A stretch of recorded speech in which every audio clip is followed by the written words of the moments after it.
High guide, আমরা আবার চলে এলাম বাপি টেলার্সে। তোমরা বারবার করে বলেছো যে কীভাবে চুড়িদারগুলো ফিটিংস করতে হয় একটু দেখাতে। এ দেখো, আমরা এই যে কাঁধের জোড়া থেকে 10 ইঞ্চি নিচে একটা দাগ দেবো, দেখতে পাচ্ছ? 10 ইঞ্চি একটা দাগ দেবো। এই 10 ইঞ্চি নিচের দাগের থেকে 10 ইঞ্চি দাগের যেখানে দাগটা পড়লো সেইখানে হচ্ছে ছাতির 1/4। এখানের থেকে এই ছাতি আমার 46 ছাতি, তাহলে 23 নিয়েছে, দেখতে পাচ্ছ? এই যে 23, এই 23 নিয়েছি, এ দেখো, ঠিক আছে। এখান থেকে 4 ইঞ্চি নিচে পেটটা নেব, 44 আছে, তাহলে 22 নিয়েছে, দেখো এই 22। এ দেখো, এখানে এই দাগ থেকে এই পাশে এটা বাড়তি কাপড়, এই দাগ থেকে এই পাশটা বাড়তি কাপড়, কেমন?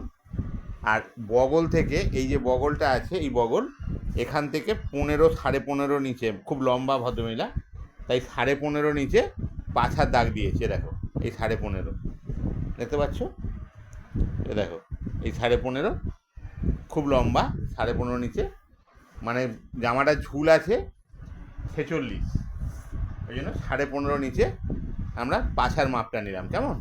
এইখানে হচ্ছে পাছার 1/4, পাছা আছে 48, তাহলে এটা নেবো 24। দেখো এখান থেকে এইটা, এই কাপড়টা বাড়তি, এখান থেকে 24 ইঞ্চি নিয়েছি, এই 24 ইঞ্চি নিয়েছি, দেখতে পাচ্ছ?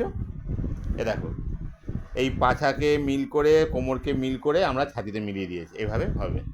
এইভাবে ফিটিংস করো, দেখবে ফিটিংসটা খুব সুন্দর হবে এবং মনের মতো ফিটিংস হবে।